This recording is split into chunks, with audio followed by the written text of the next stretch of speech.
Arcadio Santana, and this is Fathers Are Important. Fathers Are Important is an Instagram live podcast show where I allow all fathers to come on here and let their voice be heard. Now, I do apologize.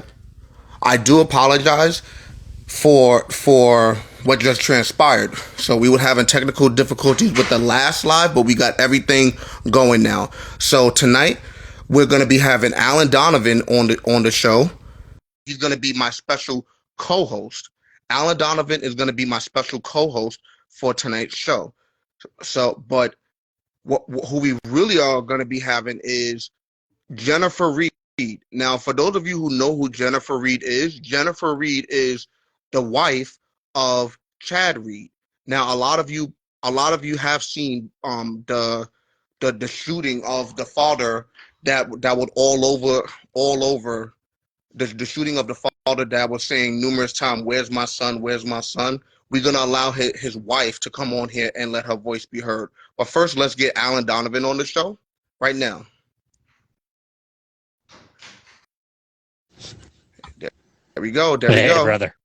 Welcome And now back, let's man. get Jennifer Reed on here now. Going live with her. All right, Voila. there we go. All right. Boom. All right, everybody. So, like I was saying briefly, my name is Arcadio Santana, and this Fathers Are Important. So, with my special guest, Alan Donovan, please let him. I mean, I said your name already, but please introduce yourself to people for those of them who don't know who you are. Hey, guys. My name is Alan Donovan. I am the founder and creator of Fathers Lives Matter, and I am also the host of the Father's Truth podcast. And Miss Reed, please introduce yourself. Hello, I am Jennifer Reed. I am the widow of Chad Reed. Now, Alan, before I'll let you take over, Alan. I'm gonna I'm gonna just let everybody know right now that if you don't have any good comments to say to myself, Alan Donovan, or Jennifer Reed, I'm letting you know right now, if anything is said inappropriate, you will be kicked out of the live. So, Alan, I'm gonna let you start it off. Well, Jennifer, first off, I want to thank you for coming on, and I want to extend my condolences to what you and your family have gone through. It's a very brutal thing for anybody to go through, but to have it put in the national spotlight, in the limelight like it has, I could not even imagine that. Thank you. Thank you for having me. Absolutely. Absolutely. So when Arcadio told me that you were coming on and he wanted me to guest host with you, I had a lot of things going through my mind because father's rights is so near and dear to my heart. And when this transpired that day, I was out on a road trip with my son, and I started getting tagged in this video hundreds of times. And I did not watch it until I got home that night. And I watched it and I was like, holy fuck, what did I just watch? And I went through and I watched it again, and I put it on my big monitor, my big 34-inch monitor, to watch again. And I was like, holy shit, this guy, he just got murdered. And so I started searching up what actually happened, because anybody who's been on the internet, who's been on Instagram, TikTok, any of the social medias, that there's so much context missing in these situations. You get a video, you get a minute and a half to 2 minutes of a situation, you don't know what happened. So I went through and I backtracked it, and I learned all about this situation. I learned that, Chad was just trying to find his son, and he got murdered that day. And I found you, and I know you probably don't remember, but I did reach out to you. I did talk to you. And this was right after it happened. And I know that it was so fresh, but I did end up interviewing Natalie a couple of weeks later. And so I'm happy to be able to sit down with you in Arcadio today, because there is so much misinformation, misunderstanding surrounding this whole issue. And I want to get to the bottom of it. I want to find out what happened that day, what led up to this, what transpired. Well, it was a long time coming, the whole blow up, not the murder, because I certainly did not expect that. But Chad and his ex-wife, Christina, had been through ups and downs for quite a while. Now, let me preface this. I knew Chad for 20 years. So I knew him through his marriages and his trouble that he went through, and he paid his time for that. And so they were divorced, and things were up and down. It was a lot of it about money. Um, and but when I came into the picture, they were okay. I mean, they shared the boys evenly.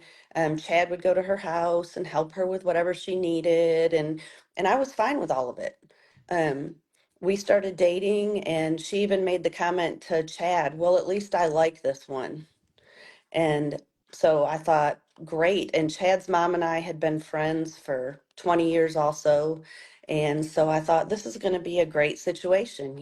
I loved Chad. I loved his children. Christina seemed to be okay at the time. And so we were rolling along.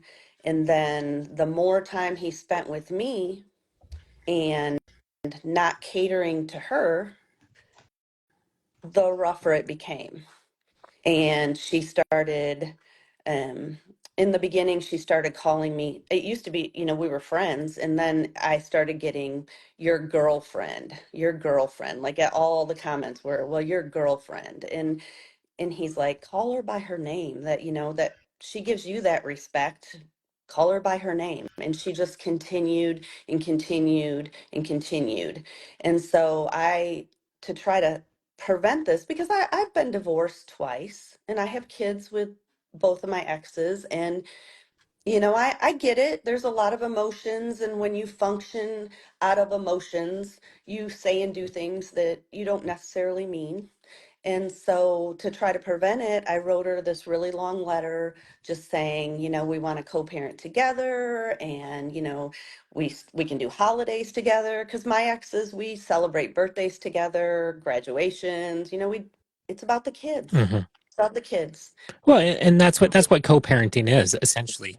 You're Absolutely. combining forces to raise the kids. I mean, you may not like the other person, but you have to deal with them. And It's as adults, you put that shit aside. Absolutely. It's for the kids. Just because you two didn't work out doesn't mean that it has to overflow into everything else in the future. You didn't work out. And I understand they had a rough relationship, a lot of things happened, but at the time they seemed to have been okay until I came into the picture and I was staying. I think she thought at first I was just another, you know, rotating door in and out, and I stayed. And the more I stayed, the uglier she became. And October of 2020, he had moved in with me in September. And at that point, things started to just drastically go downhill. Um, I lived at the lake that's out here, and it's about 20 minutes out of town. And she was mad about that.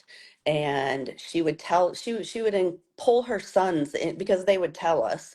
She would pull them into the middle of it, saying, "Your dad doesn't need to be spending so much time with her. He doesn't need to be at the lake all the time." Just like that So kind of there's stuff. some jealousy Yes. brewing. Oh, And completely.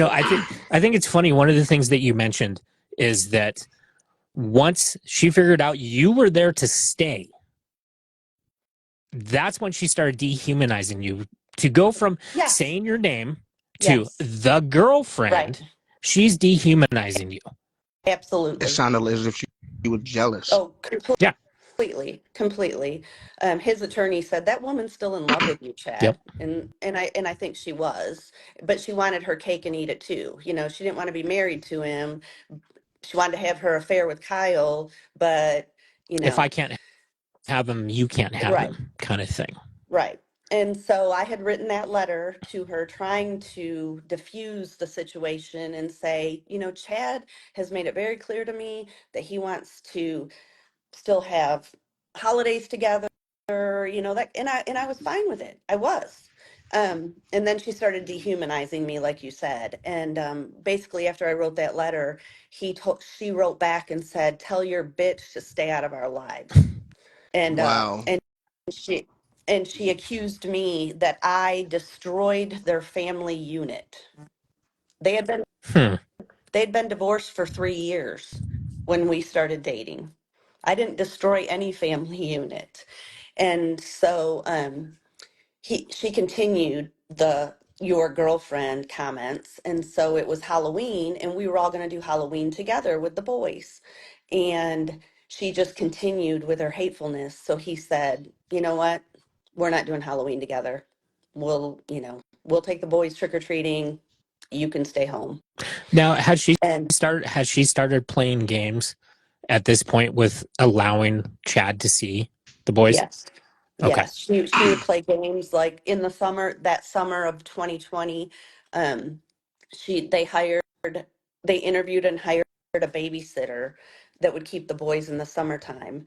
And so he would be like, we lived, like I said, 20 minutes out of town, and she lived on the other side of town. So he was like, "Hey, just have the sitter meet me with the boys at Target or whatever, and I'll grab them from there."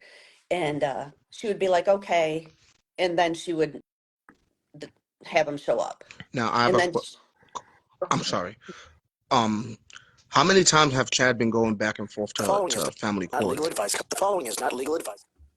to court. Yes, how many times have Chad was going back and forth to family court before his untimely passing? I have no idea before me, but we were there 2 or 3 times while I was with him, Mm, fighting for time. The big thing that happened, and this would be her attorney's fault. Her attorney is just as evil and conniving as she is. mm-hmm. Um, they had gone and done mediation, and in mediation, they agreed on extended Thursdays, um, and first right of refusal. And they had agreed on that. And so he paid for mediation. They got that agreed upon. And then finally, I don't know, apparently it has to be filed with the courts within a certain amount of time. I'm just not sure. And her attorney never filed it with the courts. So basically, and I guess his attorney never followed through with it. And so basically it just went away. Hmm. And so then once I came into the picture, then she took away extended Thursdays. And every time she went out of town, because she was going out of town with Kyle, who was her boss, but also the person she was having an affair with, and she was going out of town constantly with him, she would not allow Chad to have his boys. She either So, left him with a babysitter or her mother.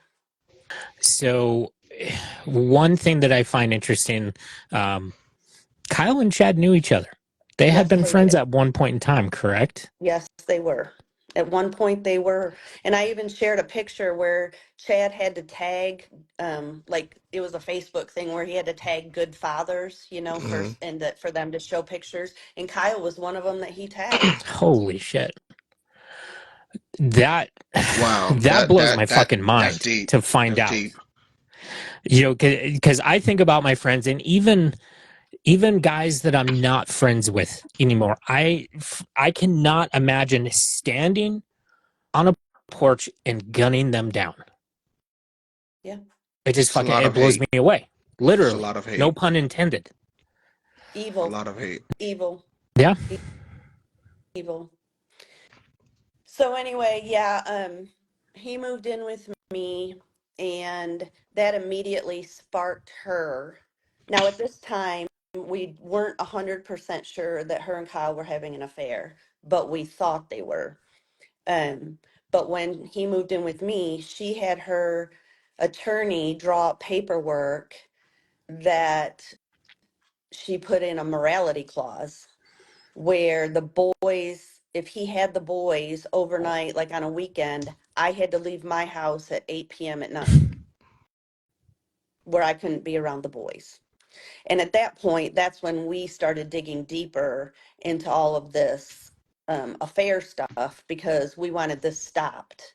And we ended up finding out, we got confirmation that they were having an affair, and we got the person to write a letter to her and to the attorneys basically saying, leave the kids, leave them alone. They're at a happy environment out there. Just you live your life. Quit being so, because apparently she'd had multiple affairs that we found out about. Oh, Um, and so after they got the letter, the attorney writes back and says, "Oh, that was a mistake. I didn't mean to put that in there." Well, that was the whole purpose of what was sent. I mean, that's why there was another court thing, was because of that. There was nothing else in that paperwork except for the morality clause, trying to pretty much. backpedal. Yeah. Yeah. And so then, things just continued. She started with the petty stuff like, I bought those clothes, you need, so if the boys wore clothes to our house, we had to make sure that those clothes were sent back with them. So like if they stayed one night, we had to send them back in their same clothes, or, and I was like, Chad's paying for those clothes. I mean, his child support was $1,200 a month and she was making more than he was. And I'm like, don't be so petty. They're clothes. They go back and forth. You don't have to be ugly. And so that just continued. And then once we got married in September of 21, Everything it went off just the rails. escalated. And then when Brady, the older one, wanted to come and live with us, um, that that's how this like completely blew up. We had been in touch with the attorney. He had chosen to come and live with us. There wasn't a whole lot she could do about it if he went to the judge and said. So they were working on an agreement, and they had spent like 2 hours on the phone working through this agreement. And he was so happy. He was just like, finally, we're getting there. We're going to work this out, because we would never keep the boys from her ever. I would never allow that to happen. So we were like, finally, you know. Well, then her and her attorney drew up paperwork that was completely, when we went through it detailed, what was going to end up happening was he was never going to get Colton.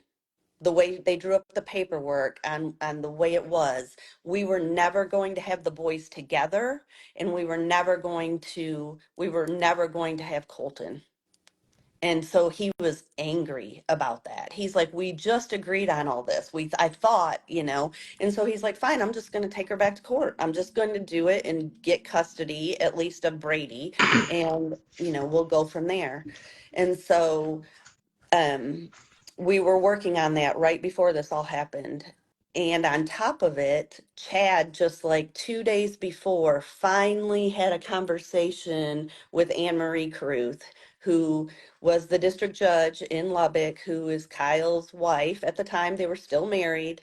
And he had a discussion with her about the situation. And, she admitted that, yeah, she found out that they were having an affair. And so anyway, I don't know if Kyle was, I don't know if they were worried that it was going to affect Kyle and his boys. I don't know, but um, things had kind of blown up at that point. And that um, Friday, we we had gone and picked up my son, and we were trying to pick up Colton, but he wasn't at school. She had apparently taken him to the doctor and did not take him back to school. And he was at school earlier in the day, but she picked him up, took him to the doctor, and then never took him back. And so he was like, where's my son? We were trying to pick up all the kids so we could go home. It was a Friday. And she kept saying, you can get him later. And he kept saying, where's my son? And she's like, you can get him later. You can get him after 6 o'clock. Well, And his he's like, visitation started at 3:15, correct? correct. Okay. Yes. Did And, she ever and give she, him any explanation when she said you can get him later for any reason? She just left it as you can get him later. yes, she wanted to go see the child after she got out of work. It wasn't her weekend. And she had him all the time. You know what I mean? Like Chad got him every other weekend. And oh, and let me preface this with what night would he have had? Thursday night? Is that, yeah, he had them Thursday nights for 2 hours. Well, he showed up to pick them up and Colton wasn't feeling good. So he said, he just hugged on him, loved on him, and said, okay, you can stay here. And so he took Brady and went to dinner. Well, Brady wanted to stay the night with us, and she was letting him. So he went back to the house to get Brady's clothes, and Colton and Christina weren't at home. But he didn't go to dinner with them because he was too sick. So Hmm. he's like, where are y'all? Well, they were out to dinner with Kyle. So, it was just constantly stuff like that. Um, and so that night Brady came and stayed with us and he took him to school the next morning. And then we were trying to find Colton that afternoon and we couldn't find him. And we picked up my son. We couldn't find Colton. She wouldn't tell us where he was. And we were driving down, it's 98th Street to go get Brady from school. And the house office that they were working out of was right by where we were.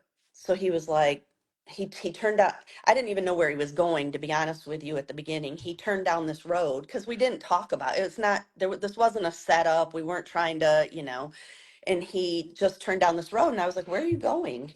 Because it wasn't to the high school where we were supposed to be going. And so then I realized he was going by there to see if Colton was there.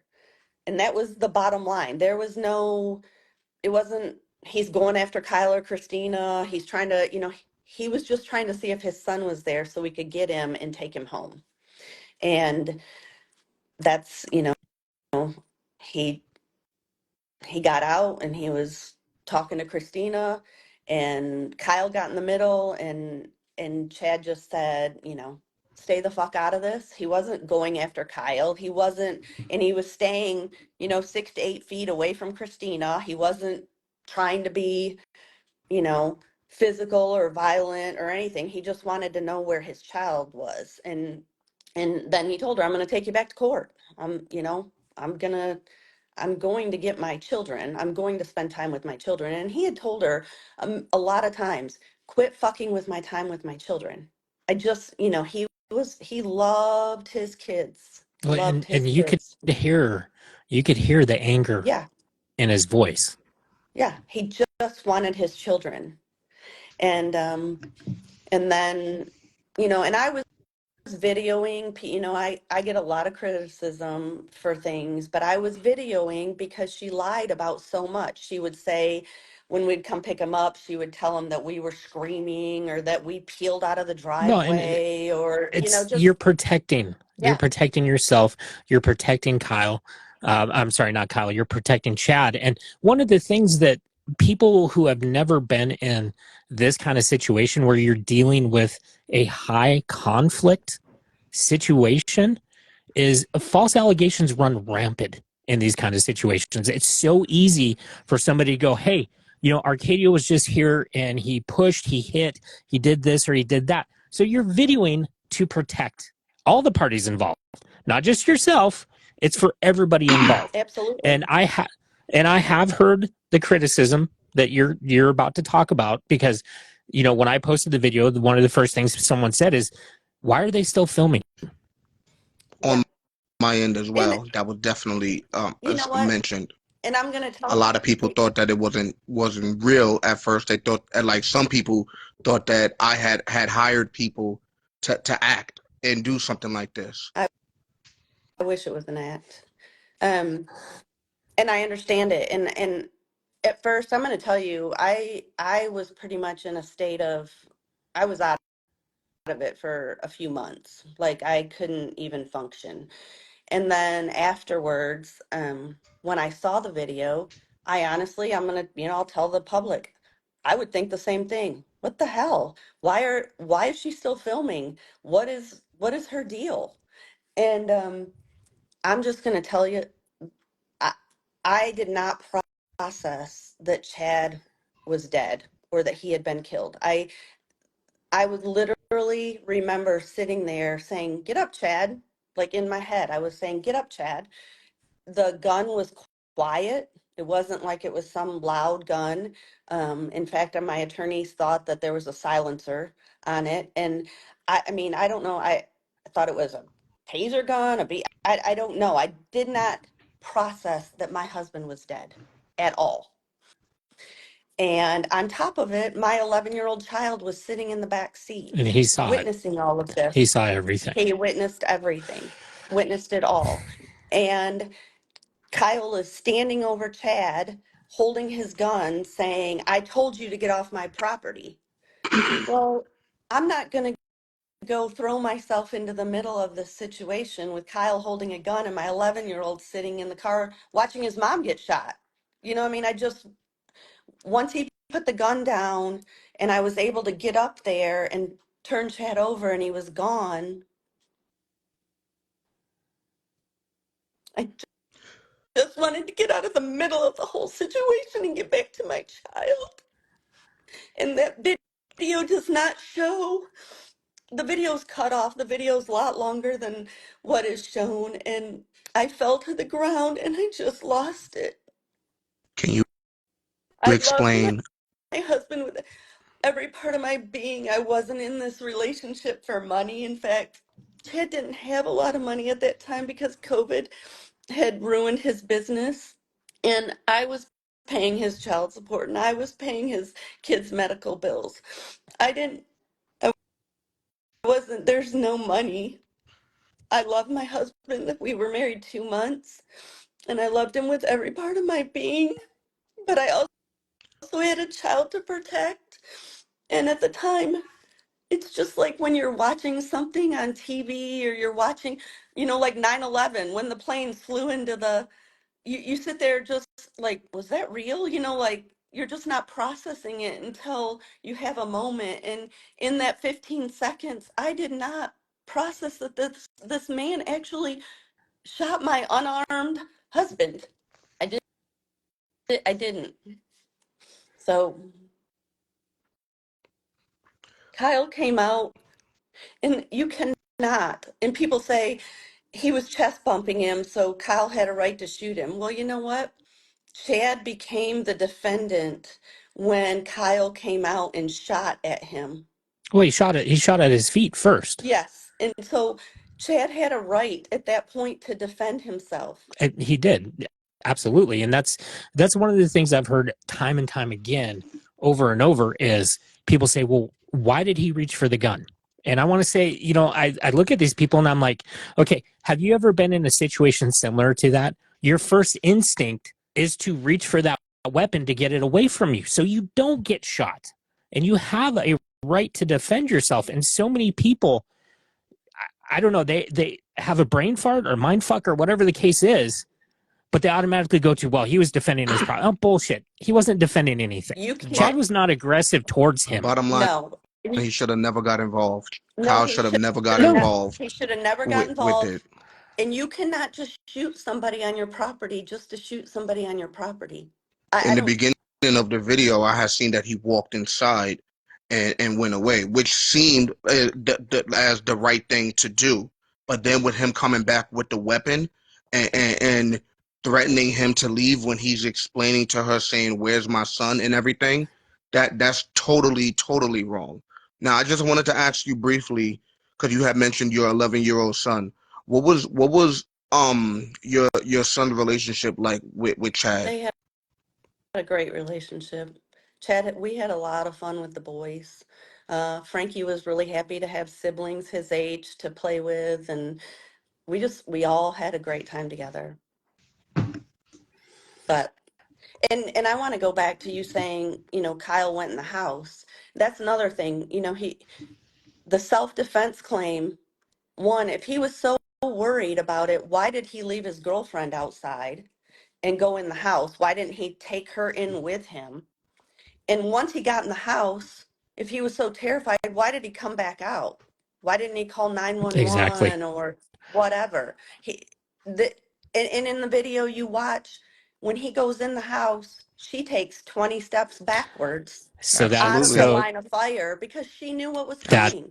This was Absolutely. that brings me up to this next thing. After watching this video, I've watched this video probably 100 times. I've watched Same it here. from every angle that is there, because there's two different angles to this video. There's an angle from the inside of the house, and there's your angle from where you were at in the truck. And talking to some of the contacts I know within, you know, the 2A community, the gun community, after talking to your daughter, Natalie, it is my belief that Chad was set up, that they were setting him up to murder him. Because, like you said, Kyle disengages, goes back inside, comes back out with the rifle. Christine moves out of what would be the line of fire. She stands out absolutely. of the way. So you cannot tell me that that was not planned. I 100%. I don't know if it was planned that day, but I believe that it was 100% discussed and planned. Um, and I have since gotten a message. Now it's a private Facebook message. So, but from somebody that's a counselor in Lubbock that has talked to their patient, and their patient was privy to a conversation between Christina and her cousin Jennifer that Chad needed to be gone. That person won't come forward, which is sad because, you know, Chad deserves He justice, does but deserve justice. Absolutely. You know, Kyle Carruth, he should be in prison for he murder. should He should. 100%. He But you know should. what? He did not even go to the jail. He didn't even go to the police station. He was released. They didn't take his phone. They didn't take her phone. They did nothing. They took me and my 11-year-old son to the police station. They confiscated our truck. They took my phone. They took my son's phone. They took Chad's phone. And we were treated like the criminals. Kyle was messaging Anne Marie wanting to know what snacks that he was supposed to bring to the T-ball game. I don't understand why they would do that to you and your 11-year-old son. Like, you guys did absolutely nothing but just witness murder. Unfortunately, witness murder. Yeah. And when I had talked to Natalie, she brought that up. She said, you know, my mom and brother were held for hours after this happened. You know, and I got to thinking about that, and I was like, wow, why you guys weren't even involved in this? You were witnesses to it. So why would they hold you for hours? And then we're going to circle back around to the fact that Kyle Carruth's ex-wife is a sitting district court judge. Yes. And then it all started making sense. And then I started reading further as things kind of progressed. You had not one, not two, but three judges recuse themselves from this situation. Yep. Now, why would three judges recuse themselves of this? I mean, that's not a coincidence. You know, and we hear about this all the time where somebody is insulated and connected to the point where there's no justice for you guys because he is so well connected. And I heard a rumor, and I don't know if you can confirm this or not, but I heard a rumor that Kyle was heard at a dinner a couple days, a week later, bragging about the fact that he gunned down Chad. In fact, I was just again told that last night. I was out with some friends, and a fellow builder came up to me and he said, I'll do whatever I can to help you with this lawsuit, whatever you need. He said, I called Kyle after this happened or whatever and was like, what are you doing? He's like, oh, I'm washing a guy's blood off of my That's porch. disgusting behavior. Disgusting person he is. He's That's a evil. disgusting person he is. He's still to this day haunts or gets on and taunts my kids and anybody that says something about Chad being murdered. He likes it or loves it or, you know. What a sick but fucking individual. evil. I mean, seriously. I just want to You say something seriously, personally that much like Alan Donovan, I have watched a video over and over, and you can see the size difference between the both of them. Yeah. Minus the fact that he had a weapon in his hand, you can see the size difference because as you look at Kyle, you can literally see Kyle looking up at him like that. You I can see yeah. mean, realistically, there's some little dick energy coming big off of time, Kyle, big big time. time, big time, and I can almost guarantee you that Kyle felt intimidated by Chad because he was so much of a bigger person than him for him to want to go get a gun and take this man's life. Why wouldn't he want to just fight him or punch him or anything? But instead, he takes a child's father's life away. That's a Well, disgusting thing. I think that I honestly believe that she also was running her mouth a ton, and that was Kyle's girlfriend, and all the shit, because she manipulated a lot of people. She manipulated Chad's mom into believing a bunch of stuff, that wasn't correct, and they had issues um, for months before all of this happened because Christina was just a manipulator. And um, at some point, and I don't know if it was a cover up, or I don't know, but Kyle was going out with some girl.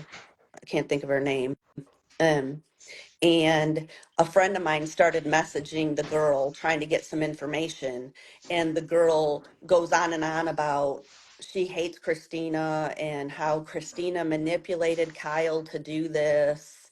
And so, I I kind would of, I would not be surprised because I have seen so many situations where that single mom gets with a new guy and the new guy just believes everything that she says. They don't even check into it and they just get wrapped up in that. And then all of a sudden, whatever her drama is, it becomes their drama. right, And then they insert themselves into the situation. I can't count the times that I've talked to fathers that all of a sudden this new boyfriend is sticking their nose where it doesn't fucking right, belong. Absolutely. right. It didn't have to. I really honestly tried to stay out of their relationship, and in the letter that I had written her, I was like, I've stayed out and stayed out and stayed out, but now you're forcing me into it with your hatefulness towards me. I mean, if you're just dealing about the boys and that kind of stuff, that's fine, but you don't need to attack me. I'm not attacking you. Don't attack me. So And what I what I also want to add on to that is the fact that how she sat there and watched everything transpire. Like she could have stopped it.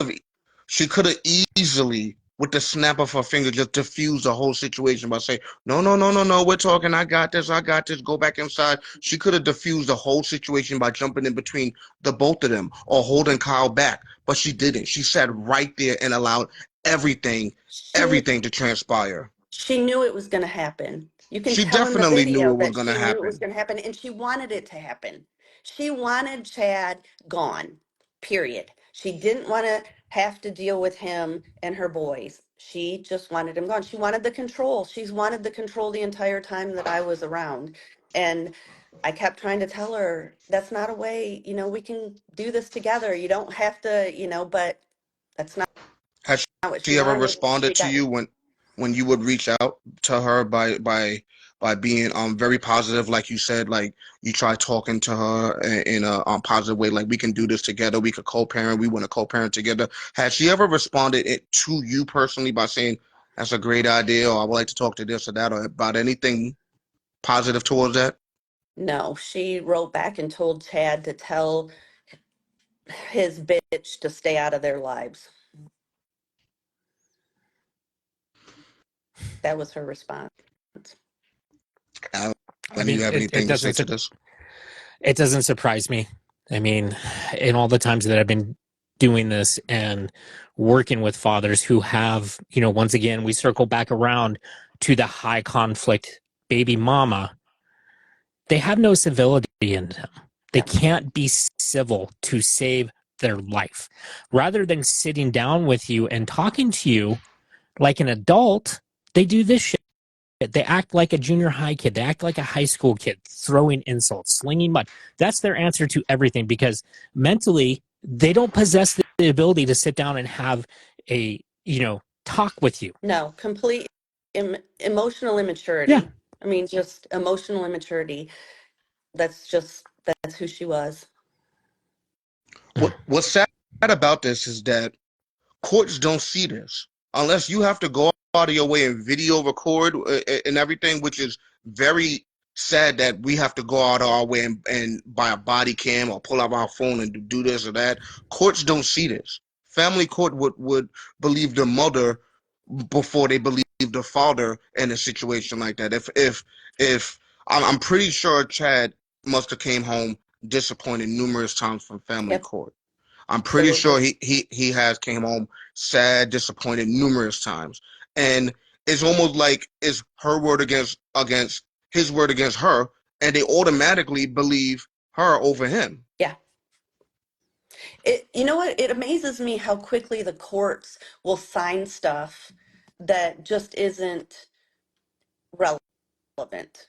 I mean, okay, so my own experience with this whole situation, um, I September of 22, it was our anniversary. Obviously, he's gone. We didn't even get a first anniversary. And I left Very town to sorry. just not, yeah, to just not be here. And I was coming back and I was in Dallas and I just had this really bad gut feeling that I was going to run into one of them. I don't know why, if it was, God, Chad, whatever, and I just had this horrible feeling. And I get to Lubbock and I'm walking out the gates to go get my luggage, and Colton, who is the child that we were looking for, is standing right in front of me. And at that time, it's another split second decision, like, do you ignore Chad's child or do you acknowledge him? You know what I mean? And she wasn't there. I didn't know who he was standing with. And so my instinct was, you know what, that's Chad's child. I love him. Our last conversations on Instagram, actually, the last conversation on Instagram, he messaged me and he said, "Hey," he said, "they're saying that they did this on purpose." And instead of me saying something ugly to, about his mother, and, I didn't want to do that, I just said, "I've heard that. I don't know, honey," you know, and I just said, "I love you." And he said, "I love you too." And that was the last of our conversation that I had had with him. When was that? It probably was about March of 22, February, March of 22. Hmm. And so I kissed his forehead and I said, "I love you." And I walked away to get my luggage. That was it. And I turn around and come back. He's gone. And she's hauling ass into the airport and she's calling me trash. And I just spun around and I said, "I'm trash? I'm not the one that had the father of my children murdered. You How did did." you not beat her ass? That's a very good question, You know what? I and it would would have been love okay to be. if you did. I've thought back about a lot of this stuff and I'm like, I would love to just beat her ass, but that's not who I am. And I don't look good in orange. So I just try to handle things differently. And I was actually going to be adding her to the wrongful death suit. And so, anyway, I said to her, I said, "What are you scared of, Christina? What are you scared of at this point? That they're going to find out the truth and you're not going to have a relationship with them one day? I mean, it's coming." The little one, Colton, is so brainwashed that he probably will always have his mother's back. I'm hoping that Brady will come around. I think he will. He saw the truth. He knew exactly what was going on. Um, so anyway, I was leaving there and I told her, I said, "I'm coming after you legally too," is what I said to her. Hmm. Well, she apparently went to find a police officer. I don't know. I left. I got in my car and left. And nothing else was said or done until the anniversary of Chad's death, when her attorney and her had me served with a restraining order. So I they mean, talk about waited talk 2 about adding months, salt to the wounds. Big time. waited 2 months Big Y- time. Yeah, I mean because she was so that's some terrified. calculated shit Yeah. right there. At the And time of Chad's passing, how old were the kids? The two I, sons. I think Colton was like 9, Brady was 14. And another question I would like to ask you was, were the two kids at the funeral, at Chad's funeral, Yes. their father's funeral? Yes, they were. But anyway, um, yes, she had me served with that restraining order, and I just was, that's just pure evil. I mean, in the whole restraining order, she goes on about how Colton has nightmares that I'm going to come and kidnap him, and all this stuff. Colton and I never had, the last of our conversations were positive. So anything that's in Colton's brain that's negative is coming from Well, her mouth. and that's somebody that's deflecting.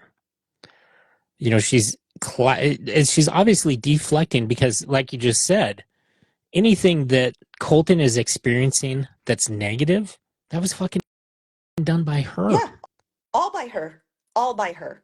Eh, I've never said a word to that kid negative about her, I mean, I never have. I wasn't, I hadn't had any contact with them. I wasn't, anything is coming from, any fear in that child is coming from Christina. Well, and that's 100%. the narcissists that have that narcissistic personality disorder. This is one of those symptoms of that. Mm-hmm. Is, they can't take responsibility. They deflect the blame, they assign to everybody else but themselves, especially when they're guilty of it. And she's very clearly guilty. Oh, 100%. 100%. 100%. I actually have more hatred towards her than I do Kyle, honestly. And it's completely She's the reason, understandable. Well, and she's the reason Chad is dead. it sounds like she was the 100%. puppeteer, and Kyle was Yes. just the dumbass puppet on the end of the strings. Yes. Yes. But the whole reason I said that about the court thing was, Arcadio, you said the court system, how Yes. everything was done. It blew me away that she was able to get a restraining order against me when I didn't do anything wrong. Why did a judge just sign off on a restraining order because I kissed her child on the forehead? Well, when it comes to a a narcissistic person that is an alienator to with their kids towards their father, what you did wrong is love the kids. That's what you did wrong. What you did wrong is is help the father and be by the father's side through thick and thin, which I applaud you for that. Because I was gonna wait to tell you this toward the end of the show, but I'll tell you now. There's not a lot of women in this world that would fight by their man's side and sit back and say, "Baby, we going through this together. I'm gonna be by your side through this. The hell with her, the hell with everyone else. I'm for you." Some women might sit back and say, "I can't deal with all of this shit." They would sit back and say that, but you stood your ground. You let her know that you're here to stay, and you would by his side, which is exactly why he loved you, and you stood by his side through thick and thin. So from my heart, I have to give you my round of applause for you doing just that. I love It's a that very rare man thing to see that these days. It is. with every part of my being, and I stood by him. I mean, I feel, part of me sometimes I'm like, maybe if I had, tried to mediate a little more or something, maybe I could have helped the situation more. But, I had to just back him. That's, and all that man wanted, 100%. I don't care what anybody says. All that man wanted was time with his children. It's all he wanted. If he would have gotten his, you know, extended Thursdays and, his first right of refusal where her mother, because her mother is evil too, as far as, bad mouthing Chad to the kids. And so Chad didn't want his kids around her because she was constantly bad mouthing him to the kids, and that was unnecessary. And so he wanted, when she was out of town, he wanted his children. And I don't think there was anything wrong with No, that, there's but she wanted not. she wanted that control, and she was fighting tooth and nail, and instead of working together with us, she just managed to have him killed. Man. So you started to mention the wrongful death lawsuit, and then we kind of got sidetracked. I want to redirect it to Okay. that. Last I had heard that it was April, but you're saying now it's been pushed back to November. Yes. Apparently my attorney said that they were trying to get access to his house, and they just are getting access in March, which why I don't know March, but And this and I, is the house where the shooting took place. yeah, Okay. I'm not sure how that's going to benefit anything, but so they're not getting access till March, so the trial has been pushed back to November. Okay. So is Christine part of the wrongful death lawsuit? She is a part of the wrongful death lawsuit with Macy, Chad's daughter. I don't know anything about any of that, but she is not part of my wrongful death lawsuit. Okay, because My I had read attorney, that there was two of them that were merged into one. that would be Macy's and mine. Okay, gotcha. Now, is that something that is going to take place in Lubbock, Texas, or is that going to be pushed out to a non-bias area? My understanding is right here in Lubbock, Texas. How can you get a fair trial in Lubbock, Texas, where the man who murdered your husband was able to walk free? I have no idea. That's the fucking legal system for you these Oh, days. the whole thing has been, the AG's office, they were, when they came to do their trial or whatever, we knew it wasn't going anywhere. They were on Kyle's side from the get-go. Everybody that was brought in to testify was against Chad. So, And I'm sorry to just cut you off. Like somebody just wanted to ask a question from Cliff_Price. Is Jennifer getting support therapy for the trauma of Chad? I was in therapy. It was really hard reliving it all the time.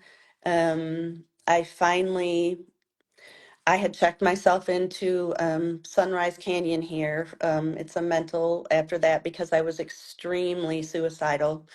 Um, it did not, I checked myself back out. That's not where I belonged. And I started researching, trying to find somewhere. And I ended up at a grief retreat in Massachusetts. And I've been there twice.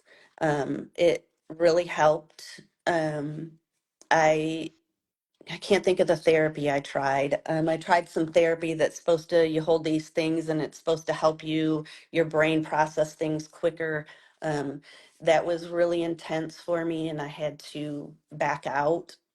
For me, I think my biggest thing that has helped me is my kids.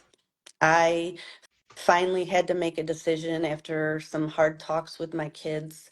Was they said to me, my daughter's Natalie said something to me really profound this past June. um, she said, I know you're hurting, I know, this has been life altering and devastating for you, but do you know how hard it is to lose your mom and still have her here? That is a very profound statement. And There's a lot of I truth in that. at that point I had to, it was like a turnaround for me, and I just realized I cannot allow the evil that is Christina and Kyle to ruin my family. And Well, so I have since, I mean, it's hard. I've had a really rough week this week, actually. I've had a lot of anxiety with the video coming back out because, people do judge yeah. me. And, because I get it. Like I said, if I was on the other end and I was watching that, I'd be like, what in the world? But I'm telling you, in the middle of that situation, I was not processing what really happened at all. And then after that, I lost it. But I pretty much have had to put that period of my life in a box, kind of, and put it on the shelf and visit it as I need to, um, in order to go forward and be the mom that I need to be to my kids and to actually try to enjoy life as much as possible. I do think that I will go back to counseling, because as time goes by, there's more things that I'm processing. You know, I'm angry. I'm angry at how his family was treating him before all this happened because of Christina and her control and manipulation. Like his relationship with his mom was very bad at the time because she was taking Christina's side because Christina was using the boys as carrots, you know. If she wanted to see him, then she had to, you know, agree with Christina, She was hanging the basically. boys over her head. Yes. And in fact, since this has all happened, Christina's need to control and hurt her boys, um, are not allowed any contact with any of Chad's family. Jeez. They can't see their sister. Horrible. They can't see their Very horrible. grandparents. No, she's just, Man, you know, in situations like this, in situations that Arcadio and I deal with on a regular basis, the one thing that I'm reminded of and the one thing that comforts me is the fact that karma is a mean bitch. And You she I, goddamn right. You are always goddamn gets her right. pound of flesh. It may not be today. It may not be next year. It may not be for 10 years, but karma gets hers in the end. I hope And so. that's the one thing that I reflect on whenever I'm dealing with something is I can only control me. I can only control what's in my little sphere of influence. I can't control any of this other shit. I throw it all in karma's hands. And Win or that's lose the with the only thing I case. can. I'm sorry. I'm sorry. Win or lose with the case, karma will take care of the rest, and karma is the ultimate judge. I hope so. I mean, I can't wait. I can't wait for karma to hit. I mean, I hate to be that person that wishes bad things on people, but I wish bad things on those too. And no, no, I'm not going to do anything to bring the bad things. I'm just going to, you know, pray and wait for them to happen. I think what I'm going to do in the next coming weeks and months is I'm going to reach out to the contacts that I have down in Texas. Doing this, I've cultivated a very, very large network. And I will be reaching out directly to Ken Paxton, that's the AG of Texas, and try and get some answers for this because none of this makes any sense whatsoever. And I saw earlier in the comments when we first started this, someone was asking if the feds had picked this up, meaning ATF, FBI, you know, the three-letter agencies. No, and I wish somebody would, and I don't know exactly how. One of Chad's attorney's daughter, she's an attorney now, did a study, and I can send it to you, and she said they got it wrong, and she detailed all the law and everything, and I'm just praying, you know, there's no statute of limitations on murder, and I hope he Yeah, lives with that every day because when there's a new DA or a new AG, I will be there knocking on the door trying to get justice. man. If I were you, I would be blowing up their phones every Every single day. fucking day The only until problem with somebody that, talked to me. the only problem with that, and I think, you know, sometimes I feel like maybe judged or that I'm not doing enough. I mean, nobody in Chad's family is doing anything, except for Macy has her case along with me, but nobody else is knocking down doors or anything. I feel bad, but if I am constantly focused on it, it it's hard for Yeah, me. Like I get terrible anxiety, and it depresses me, and I still have a child to raise, you know. And I totally understand where you're coming from. One of the things that I tell fathers when I'm working with fathers in Arcadio, I've told you this Mm-hmm. point blank, is you cannot stay in that negative headspace 24/7, because if you do, it will kill you. Oh Yes, yeah, No bones about absolutely. it. It will absolutely kill you. So you have to be able to put that shit aside and get it on was with your life, because like you said, you have a child to raise, you know. And what absolutely. Natalie told you is so profound, because there's a lot of guilt. I can hear it in your voice. There's a lot of guilt. There's a lot of I should have done this. I should have done that. A lot of maybes, coulda, shoulda, woulda kind of stuff. And that has a habit of sucking you in and drowning you, and you Absolutely. still have somebody who's relying on you. It would be one thing if all your children were grown and they were out on their own and it was just you, but that's not the case. And You not have somebody that relies on you, and not only somebody that relies on me, somebody that relies on me that lived it that with watched me. it. And he was in counseling for a while, and they told me, they said, as long as you're okay, he's going to be okay. Yeah. And You that know, was another big thing for me, is I'm like, okay, I really have to work when he's around, because he's a really neat, I mean, he's a great kid, and he's doing great. They did say that as he gets older and starts realizing more about life, that he may have to come back in for some more counseling to process it. But right now he's doing great. how old And was he so I when am this happened? 11. Yeah.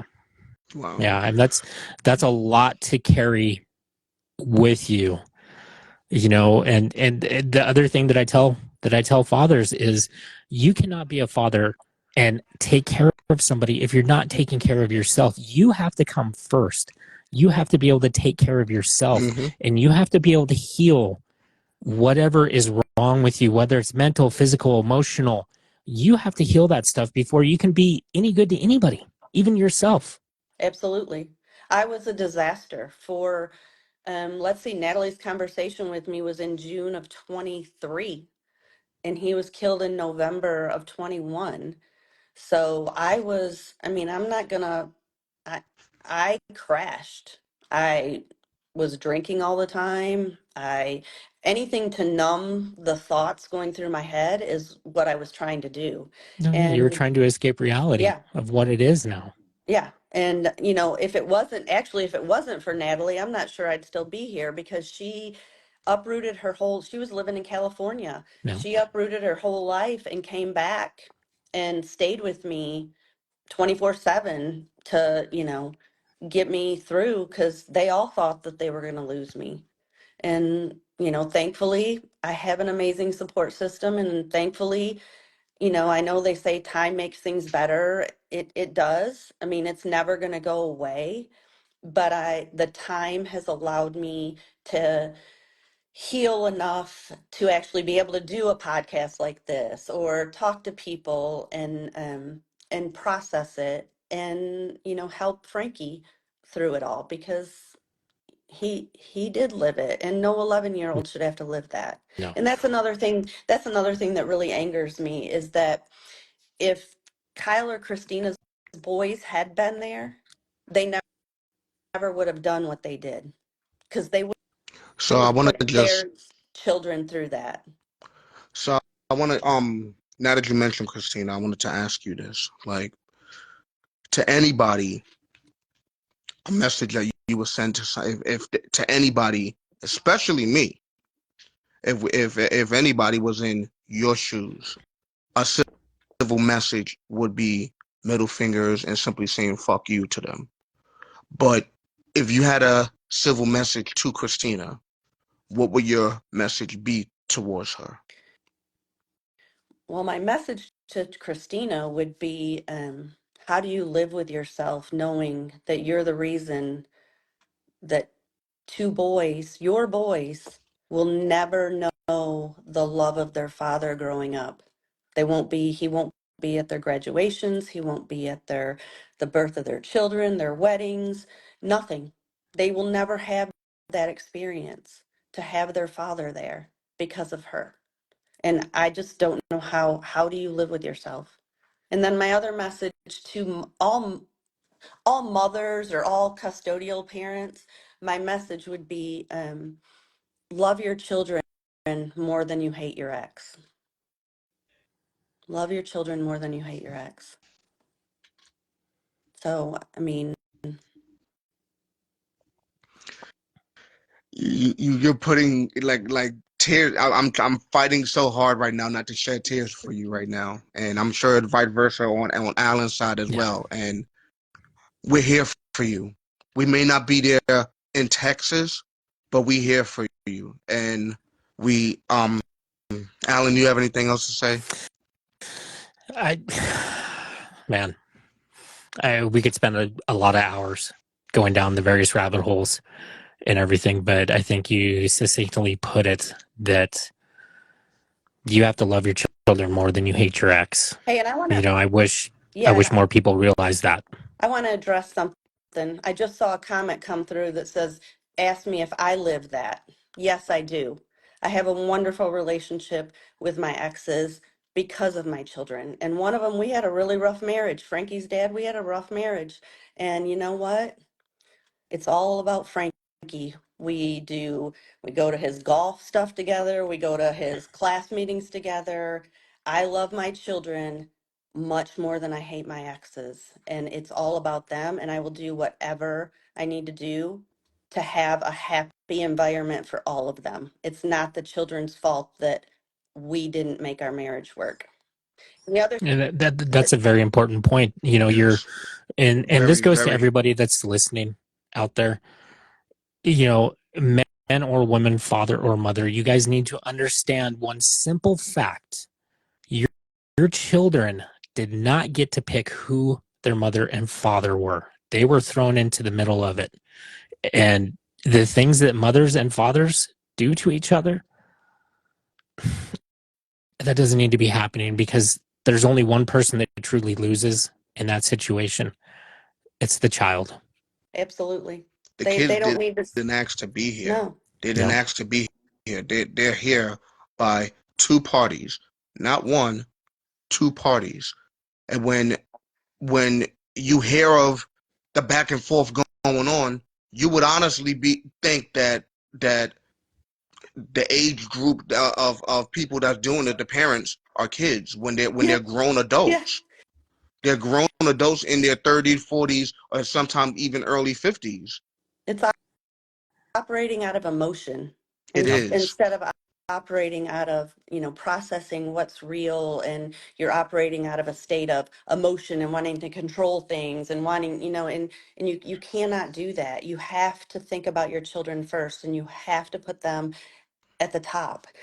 And I do. I mean, like I said, I do everything. We do everything. I have three older children. They all graduated college. We had their college graduations together. We were all together at the birth of my grandchildren. We do it for the kids. That's what it's for. That's what it's about. And I wanted to address something else.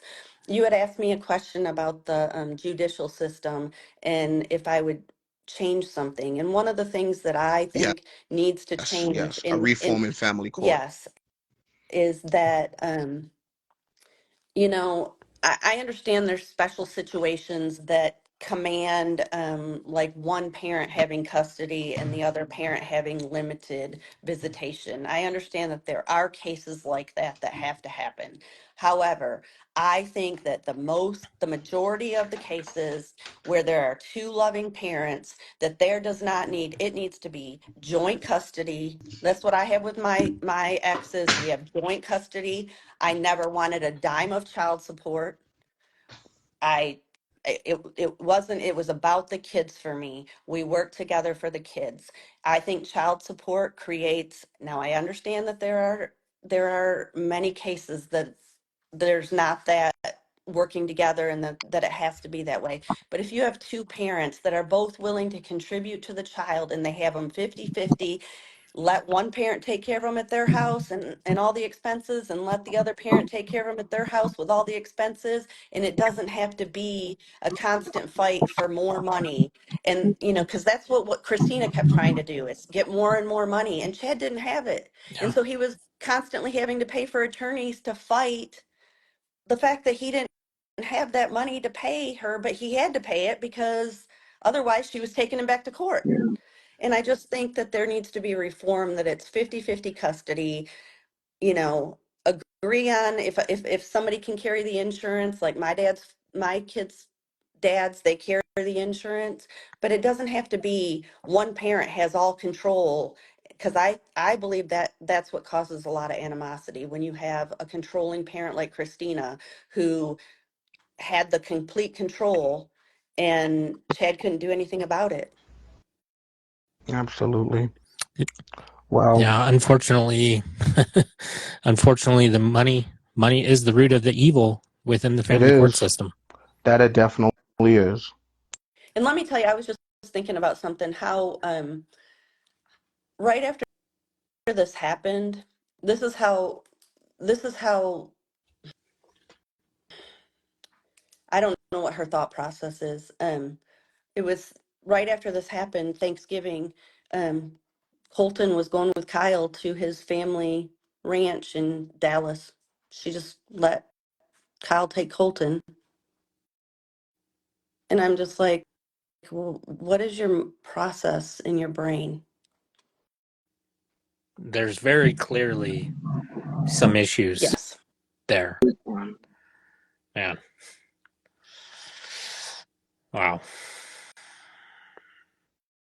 Miss Reed, I want to thank you personally for being on the show for the both of us. And we both, myself and Alan, we knew that this was going to be an emotional roller coaster to have you on here, and and so emotional to the point where my battery's actually dying. But through it all, much like I said to you once before, it takes a really special woman to be by a man's side when going through parental alienation, because it could be so bad to the point, baby mama drama, people calls it. It could be so bad to the point where it could ruin that father's relationship with their significant other, their special person. It could ruin their relationship with anybody. Because there's not a lot of women that's out there that wants to go through something like this. And you sat back and said, no, baby, let's put this on cruise control. I'm here to stay. And I applaud you for that so much. Because there's so many men out that are out there that are going through what a lot of fathers are going through right now, that don't have that special woman out there. And you sat back and showed him by being by his side all the way to the end, that you're not gonna let this woman interfere in our relationship. I'm here to stay. And I applaud you so much for that. You are someone that all fathers, that the single fathers are out there looking for. And I applaud you. Well, thank you. And I do support fathers. I do. I watched what he went through, and no father should have to, no father that loves his children and wants to be a part of their lives should go through what Chad went through. Yes, and um, before I wrap this show up, Alan, before I wrap this show up with you, Jennifer, Alan, do you have one last final thing to say?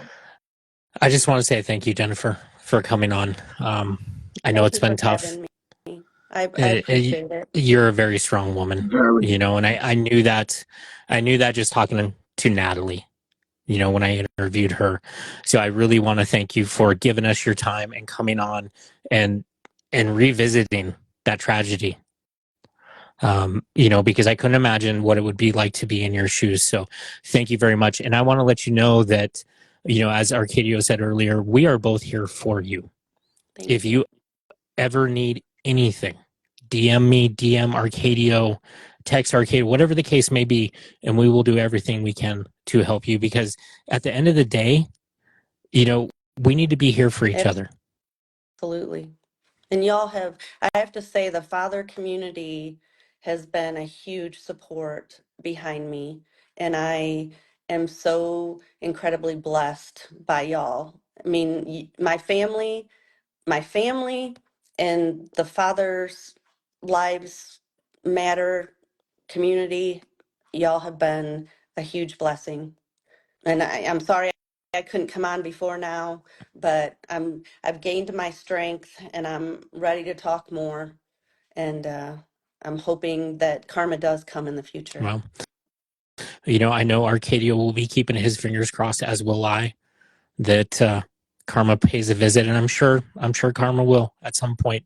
You know, I definitely would like to stay in touch with you because I know with everything you're got going on, you know, eventually you need to vent. You know, and that's what you and Arcadio are here for. This year is going to be hard leading up to that trial. I we think get to it's, you.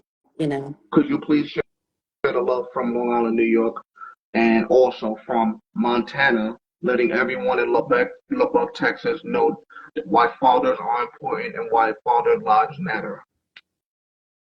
Absolutely. thank you. And that's our conclusion for tonight's show. And Alan, I want to thank you big time. As I always call you the OG of being a father's activist. Yep. Big time the OG. And fathers, single fathers, I'm going to let you all know, get yourself a Jennifer. Thank you, Get yourself a Jennifer. Arcadio. Because if you have a Jennifer Reed, that is, if you have a Jennifer Reed, then you will have a dime piece. Because there's not a lot of women that are out. There's not a lot of women that are out there that will sit back and go through what fathers go through. I mean, this is, man, it's touching me a lot. But that concludes tonight's show, everyone, and thank you for both of my guests. Absolutely. Jennifer, have a good night. Thank Okay. you. Arcadio, brother, I appreciate as y'all. always, man. Thank you, everyone.